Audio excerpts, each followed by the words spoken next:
এবার আওয়ামী লীগের ফেসবুক পেজে দেওয়া হয়েছে বিক্রির বিজ্ঞাপন। বলা হয়েছে ইমার্জেন্সি বিক্রি করা হবে পেজটি।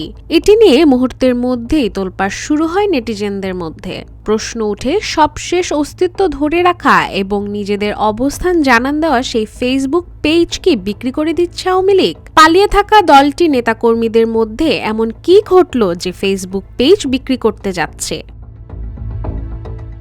সামাজিক যোগাযোগ মাধ্যম ফেসবুকে ইউটিউবস ফানি স্ট্যাটাস নামে একটি গ্রুপ থেকে আওয়ামী লীগের ভেরিফাইড ফেসবুক পেজ বিক্রির বিজ্ঞাপন দেয়া হয়। এরপর রীতিমতো তা সামাজিক যোগাযোগ মাধ্যমে ছড়িয়ে পড়ে।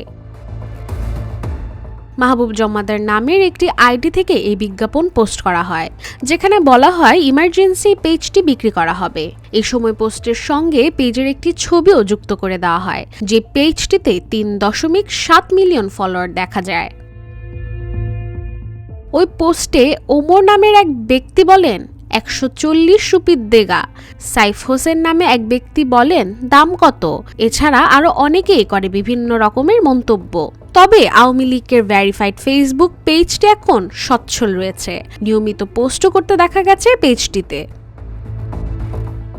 ছাত্র জনতার গণ অভ্যুত্থানের মুখে গেল বছরের 5 আগস্ট দেশ থেকে পালিয়ে ভারতে আশ্রয় নেন শেখ হাসিনা। এরপর থেকে আত্মগোপনে চলে যায় তার দল বাংলাদেশ আওয়ামী লীগের নেতাকর্মীরা। এর মধ্যে অনেকে গ্রেফতার হয়ে আছেন কারাগারেও। রাশিকা হোসেন, রূপালী বাংলাদেশ।